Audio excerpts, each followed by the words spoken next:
Yo, what's going on, everyone? It's Brian and Jim here with Drink a Beer and Play a Game, and today we are checking out Alien 3 on the Sega Genesis. Yes, so even though we should have looked at this first and the NES, this is the one that all the other ports were based off of. All the many ports. A lot of people seem to think of this as a bit of a hidden gem for the system. We'll see about that. I mean, it doesn't do what Super NES does. Oh wait, that's not the tag. Ooh. Just get in the video. Just get in the video. Just go.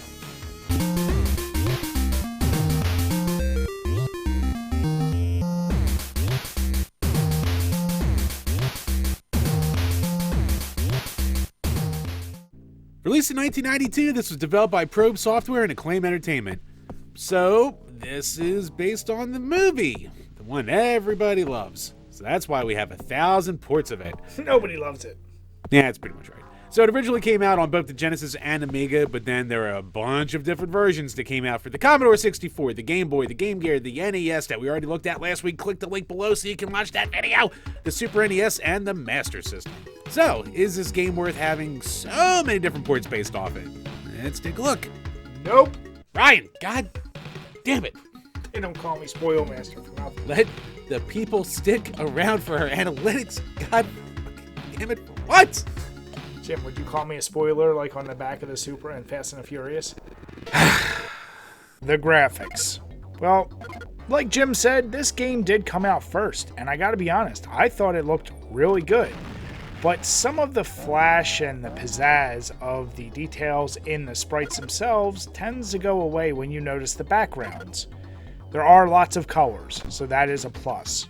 But the game just seems so static, like there isn't anything going on in the background, so it can get a bit boring, and some of the levels kind of repeat themselves.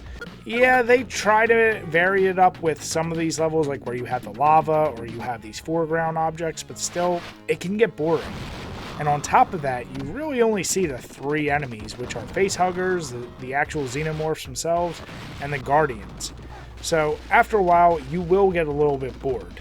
The explosions are kind of nice, and every so often when you have something to mix it up, like when you use your flamethrower grenades, that breaks up the monotony, but otherwise, it's almost like overly cartoony, but not that detailed.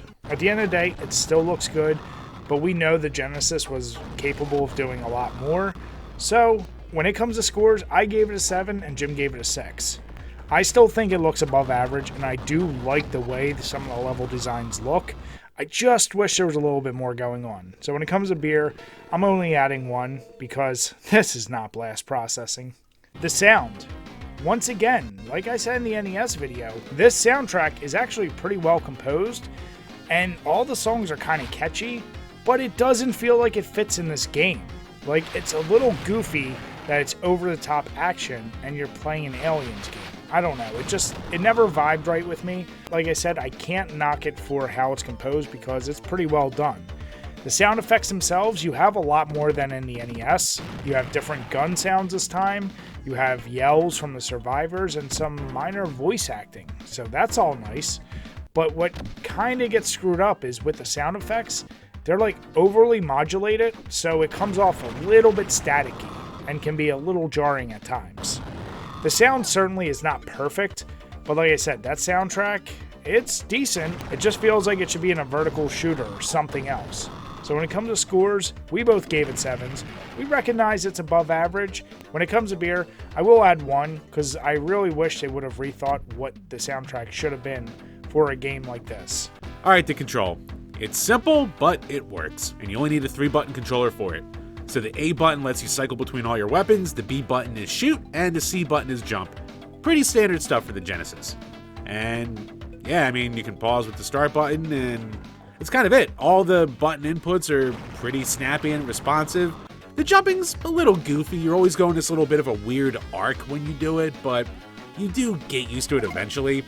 But you can, aim in all the directions, and you can shoot straight up, so that's nice. Every once in a while, trying to get on and off the ladders is kind of annoying. Like, sometimes it feels like it works and sometimes it feels like it doesn't. But all that aside, it's still a pretty solid control scheme, so we gave it 8s. And when it comes to beer, I'll just give it 1 because Those ladders can be a real pain in the ass and waste precious seconds. Alright, so the gameplay, it's pretty simple for the most part. The majority of levels are known as mission, and in these levels you make your way through all these big levels with exploring, trying to rescue all the prisoners in time and to get out of there before the time runs out. And like the NES mode that we talked about last week, the time limit's such a killer. Like, even after the first or second level, it's so stringent that, like, you're gonna fail so many times until you just know the levels offhand. And again, like, you eventually get into, like, a kind of rhythm with the game where, like, you will be beating levels your first time through until the difficulty just ramps up again. Yeah, the time limit's just such a killer. And if there's another complaint I had is with the enemy placement, because the xenomorphs are so friggin' fast that half the time they'll just charge at you from off screen without you knowing it. So you almost start to take your time a little too much because you just know there's an enemy there. So if the time limit isn't killing you, the enemies themselves will kill you with all the BS of where they just pop out of. Unlike some of the other ports, there are multiple level types in this game. So you have the rescue missions, which are basically, there's no xenomorphs or enemies anywhere. You just run through and you have a ton of people to rescue in a shorter time limit. But it's a nice break and it does help you recharge your weapons. And then the opposite of that is the mayhem levels, where you just have to go around and kill enemies and find the exit. So it's nice that they kind of take the basic concept and switch it up a little bit.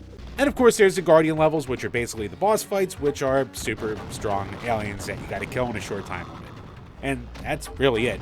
There's about 20 levels, so good luck to you guys.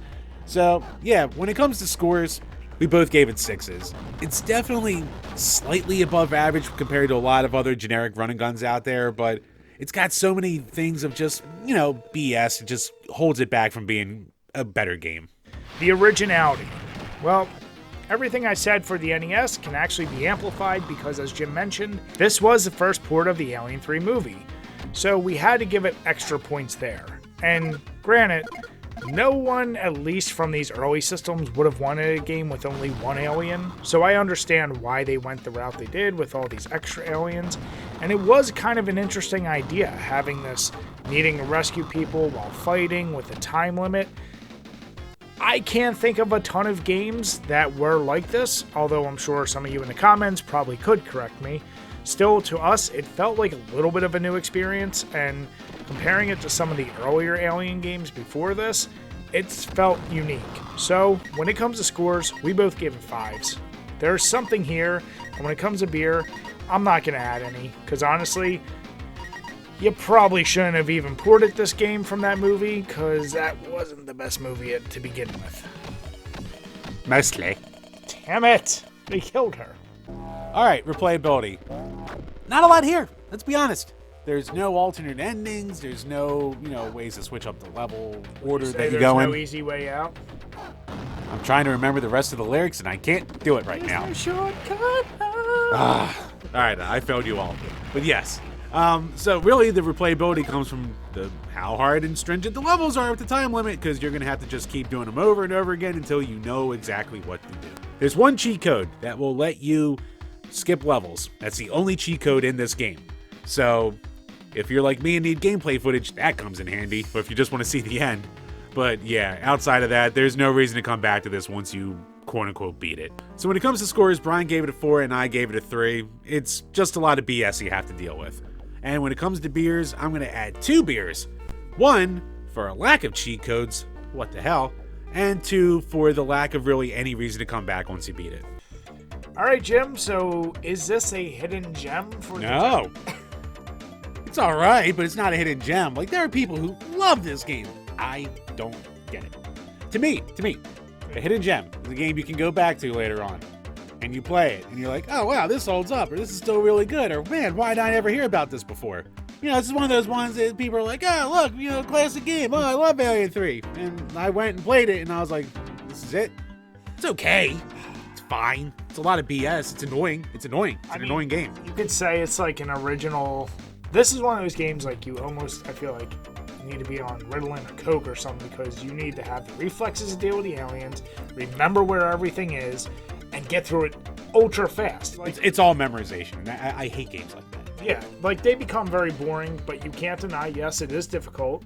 The presentation is good. It's fine. It's a fine game. Yeah. It's not great. It's fine. It's not bad. Not bad at all. It just falls fine. apart. Yeah, I mean, at the end of the day, no, it is not a classic. It won't even touch the tip of the top 10 best horror games on the Genesis. But, man, why that fucking time limit? Like, I get why older games... Or the fact that it has, like, nothing to do with the movie. Well, that, I mean, but like I said... That might be a plus. What's the movie? If you were doing a movie, what are you going to do? One alien and then the scene where you have to escape not getting raped by all the guys? Like, what else are you going to do with it? A little dark for the 16-bit era. Yes, Yeah, I'll admit that. Exactly. So, I get why they did the game they did, just that time limit. Like, it doesn't make... It's like they were trying to make an arcade game with the Sega.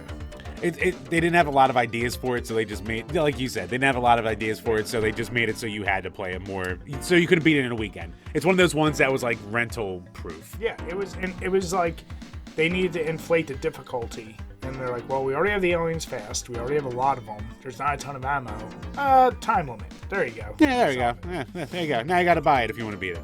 It's not great, and then you got it for what, $13 a few years ago? Yeah. So, I don't know what it goes for now, but it's still probably cheap. That's complete when I got it. as someone who got it complete, what would you say someone should pay for this? $13. Still If you can find it for 15 or less, like complete in box, I think that's a decent deal. Like it's a game where like if you sit down with it and you want to beat it, fine. But like it's not like one of those ones. At least you're not gonna be spending like $80 on some rare game that isn't that good. Yeah. It's an extremely common game that you can find, and it's alright. Yeah. When it comes to scores, we both gave it 6. It is above average because of presentation and control, all the same things we said at the NES, but it has the same downfalls and limitations. So when we combined all of our scores, it actually comes out to a 6.5. It's undeniable the good parts, but the bad parts definitely tend to outweigh it, and you will not be rushing back to ever play it again because you're never going to need that Alien 3 fix. Up on the shelf. Never to be seen again. So you guys let us know what you think of it below, and with that, we're going to say have a good night and cheers. Cheers, everyone. When it comes to beer pairing, I decided to go with the Elysian Brewing Company's Space Dust. This is an IPA that comes in at 8.2%. It's strong and it will not let you down. Some people have differing opinions of Elysium, but honestly, it's a pretty solid beer, and you're going to need something for a game that's going to frustrate the shit out of you, especially with that time limit. So get a 6-pack, sit back, and enjoy yourself. But remember to drink your beers and play your games responsibly.